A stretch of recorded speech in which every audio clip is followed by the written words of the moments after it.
Welcome to BizTrendWatch.com, your edge in undiscovered companies. In today's special report, we talk with Peppermint Hippo CEO and current TRWD Director, Mr. Alan Chang. Welcome to Peppermint Hippo. And Las Tóxicas. We are here today to interview CEO Alan Chang. Alan, how'd you first get into the Gentlemen's Club business? Well, I moved here from Pennsylvania in 2004, and I was in construction sales and management. I knew I didn't want to do that the rest of my life. I didn't know what I wanted to do. I figured I came here for I want to be a casino host, nightclub host, or a strip club host. I didn't know which one. And I didn't know how hard it was to get into any of them either. So I answered a Craigslist ad. I got hired at Sherry's. That was a Floyd Mayweather's club now. And from there, I went from Sapphires through another Craigslist ad. And then from there, I went to Rhino. What was your first experience running a club like? So I started off as a host through all those clubs, Sapphires, Rhino.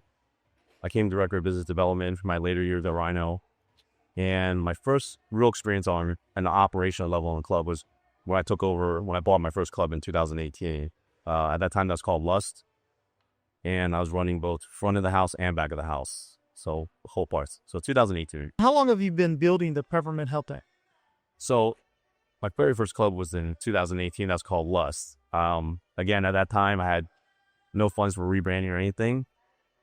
And my first Peppermint Hippo was in 2019. But in reality, I had it trademarked in 2017. Because I always knew I wanted to open up an adult club called Peppermint Hippo. I watched South Park, and that's where the name came from. And I just thought it was hilarious. What sets Peppermint Hippo apart from other clubs? Well, when I first went to Ohio and later Neenah and Little Rock and stuff like that, they never seen anything like Vegas. So what I want to do was just bring a little bit of Vegas to all these other markets because I was in secondary markets at the time. So I want to give the people of say Toledo, Ohio, or Neenah, Wisconsin, Little Rock, something that I've never seen before. He's seen adult clubs, but not to this level. So I want to make it more of a hybrid nightclub and adult club. How'd you go from Toledo to Las Vegas, your flagship? Well, that was I always wanted to come back to Vegas ever since, but that was always like a dream, right? And I didn't know how it was going to happen. And since 2018, I started a very small club in Ohio.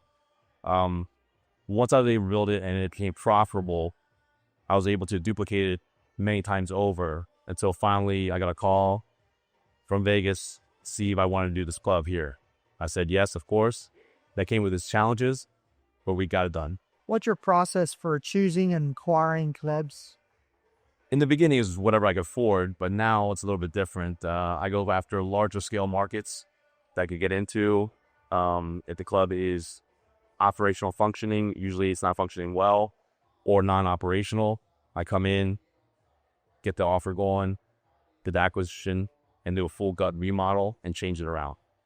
Why are you taking Peppermint Hippo public now? The main thing I want to do with Peppermint Hippo, take it public, is I want to bring it to the mainstream.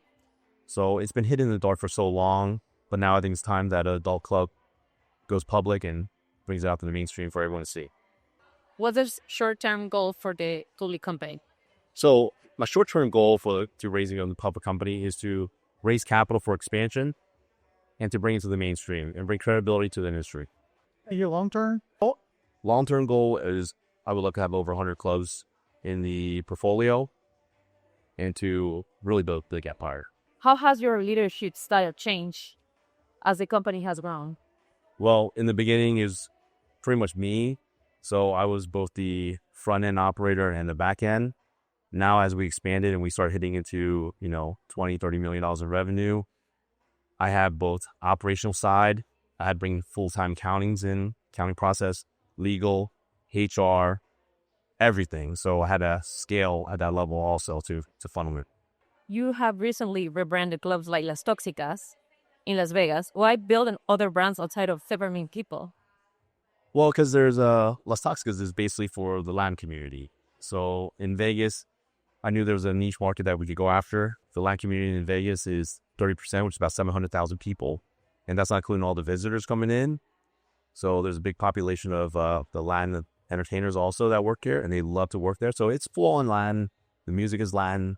So the whole premise of it is, hey, when you go there, you're going into a little Cuba, a little Mexico. So it's just totally different from any of the other clubs we have here. Are you planning to turn the public company into a conglomerate of brands? Yes, I do. So, not just including the Hippo, but also other brand Toxicas as we're expanding both them. I have also been in talks with other ownerships that want an exit strategy out and potential mergers and or acquisitions. So that's how we're going to expand the Hippo Corporation or the brand past over 100 clubs. How will you decide which brands for clubs to fold into the public company? So how I would bring on the other brands to the company, fold into the company, is if they could pass the audit financials. So if they're able to pass all the financials, that's awesome. It could be folded in, and then we do have an alternative source that we're thinking about too that could help unaudited financials be able to get approved for a later date to be rolls off through the company. Looking back, would you have done anything differently? Looking back, I made some mistakes as I scaled. I scaled very, very fast. I went from one club doing $1 million in 2018 to 10 clubs doing $32 million in less than 10 years. So I scaled very fast, and that came with all its problems also. But I'm glad I went through those issues because that's when I had to bring in accounting, legal, and everything that I didn't know about in the beginning. So I'm glad I went through it now than going through it later.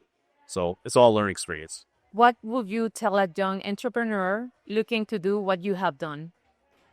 I would say learn the business fully inside and out. Learn as much as you can, and don't let ego or pride get in the way. What kind of legacy do you want Peppermint Hippo to leave? I answered this before, but it's basically just, I just want to bring fun back to the industry. I want somewhere to go where a lot of my initial investors actually were co-workers together. I had some entertainers too that were involved in the beginning that put capital in. So I think it's good because there's no exit for any of the workers to get out of this industry typically. So I thought it was great for them to be able to invest into the business. From luxury on the strip to several locations nationwide, the Hippo Nation is changing everything you thought you knew about the adult entertainment. Keep your eyes on the Hippo and TRWD. Thank you for watching this BizTrendWatch special report. Stay tuned for more information about undiscovered companies.